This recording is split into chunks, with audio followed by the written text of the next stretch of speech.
Fala, humanos, como estão vocês? Espero que sejam todos bem. É o seguinte, meus queridos, sem perder muito tempo, só quero que você pegue seu caneta, seu caderno, anota as informações que você perceber aqui nessa aula, tudo bem? Caso eu falar alguma coisa muito rápido ou não entendeu direito, dá um pause e volta o vídeo, tá? E ainda assim, os slides estarão anexados também lá na plataforma, né? O link, tá, para esses slides, e aí você pode também ler sozinho, tá? Se caso você preferir assim, tudo bem? Vamos lá, na aula passada a gente viu reprodução assexuada, né? Basicamente você vai perceber que nessa aula é o oposto do que a gente viu na aula passada. Então reprodução sexuada não tem ligação exclusiva com relação sexual, tá? Não confunda a palavra, tá? Então nem todos os seres vivos para fazer reprodução sexuada precisam ter relação sexual. Tá bom? Isso é importante você notar. Reprodução sexuada tem a ver com troca de material genético. Tá? Quando dois seres vivos trocam material genético, né, e isso origina um outro ser vivo, né, um filhotinho, isso é uma reprodução sexuada. Beleza? Grande parte das espécies, né, ocorre por meio de gametas. A maioria das espécies ocorre essa reprodução por meio de gametas, ou seja, o que é um gameta? É uma célula reprodutora.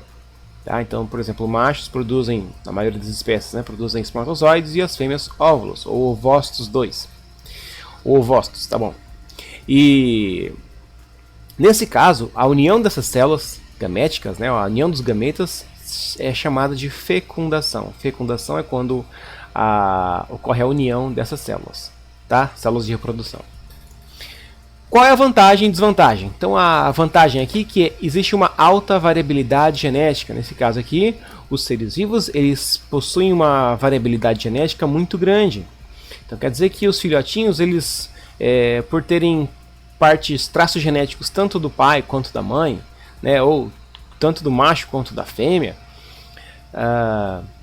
eles têm uma carga genética muito grande, eles podem ficar resistentes a alguns tipos de doenças, eles podem ter umas características que melhoram, né, a sua camuflagem ou a sua forma de obter comida, né, tem uma variabilidade genética muito grande, tudo bem?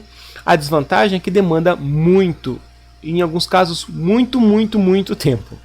Tá? Isso porque tem que esperar a maturidade sexual da espécie, né? Cada espécie tem sua maturidade sexual, tanto o macho e a fêmea. Tem que esperar produzir o gameta, né? Ou esperar o cio, no caso das fêmeas, tem que esperar a fêmea estar no cio. Tem que encontrar o parceiro, né? Geralmente os machos precisam lá lutar pelo território, né? E tudo para encontrar, né, a fêmea. E tem que demorar também, tem que esperar o tempo da fecundação e a gestação, que na maioria das vezes é muito longa. Tá? Exemplos que eu separei aqui foram de 2 mamíferos, tá? Mas tem vários outros exemplos. Então, a onça pintada e a jubarte. A onça pintada, por exemplo, tem o tempo aí de gestação. O tempo de gestação de uma onça pintada é de aproximadamente 90 a 101, 105 dias. Tá bom? A fêmea, no caso a maturidade sexual, o que é maturidade sexual? É o corpo inteiro estar já podendo ter um filhote, tá? Não é apenas o fato de produzir o gameta, tá? Toda uma parte organizacional no corpo do ser vivo. A fêmea, ela pode ter o filhote a partir de 2 anos de idade. Os machos precisam alcançam maturidade sexual, no caso da onça pintada, né, com 3 anos e meio. Né? Então não adianta a fêmea ter 2 anos e o macho ter 2 anos. O macho ainda é imaturo sexualmente. Tá bom? No caso da jubarte, a jubarte ela demora aí, a gestação, né, da jubarte é em torno de 11 meses. Né, quase 1 ano para uma fêmea poder ter um filhotinho, né, da fecundação até ao final da gestação, né, até o parto, demora quase 1 ano, velho. E outra coisa, a maturidade sexual no caso da jubarte, os machos a partir de 4 anos e meio, né, eles já podem, já têm maturidade sexual. As fêmeas, elas demoram um pouquinho mais, em torno de 6 anos de idade. né? Então demanda muito tempo. E olha só, maior gasto de energia. Você imagina ter que esperar acontecer maturidade, produzir gameta, né? Encontrar parceiro. Então isso demanda muito maior gasto de energia. Muito maior foi redundância, né? Muito gasto de energia. Tudo bem?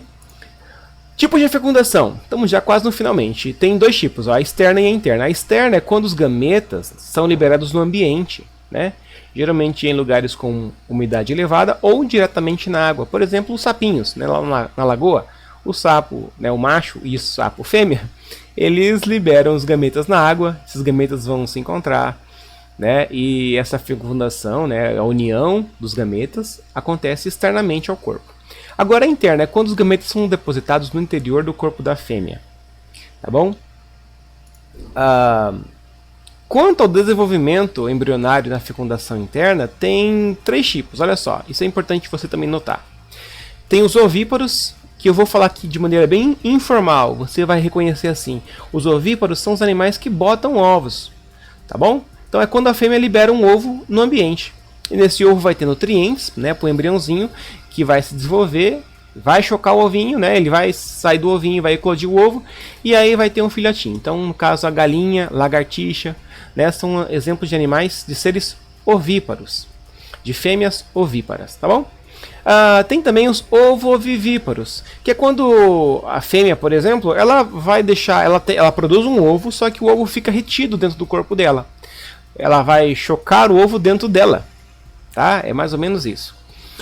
O ovo vai eclodir dentro do corpo da fêmea e ela vai parir o filhotinho. Então, por exemplo, a sucuri fêmea faz isso, ela produz um ovo, né, depois da fecundação com o macho, né? Ela produz ovos, o ovo fica dentro do corpo dela. O ovo vai eclodir, né? E ela vai parir o filhotinho. Tá? O mesmo acontece também com o lebiste, né? A fêmea do lebiste. Ela é um peixe, né? Ela vai acontecer isso também. Vivíparos é quando o filhote recebe nutrientes e oxigênio diretamente do corpo da fêmea. Tá bom? Não existe produção de ovo. Tá? Existe uma estrutura parecida assim externamente, né? Que lembra a questão de choque e tudo mais, né? Evitar romper, né? Mas não tem um ovo. Ao final desse desenvolvimento, a fêmea irá parir o filhotinho. Tá bom? Eu separei aqui também exemplos que é no caso a vaca, a gata, né? São animais que são fêmeas vivíparas. No caso dos humanos, as mulheres, né, são seres também vivíparos, né? Elas também têm um embriãozinho dentro do corpo delas que vai ser nutrido e ter oxigênio diretamente do corpo da mulher. Tudo bem? Meus queridos, por hoje é só, espero ter ajudado. Qualquer dúvida também, você não teve jeito, você voltou o vídeo, não teve jeito, continuou com a dúvida, manda pra mim lá no WhatsApp e a gente conversa. Beleza? Por hoje é só.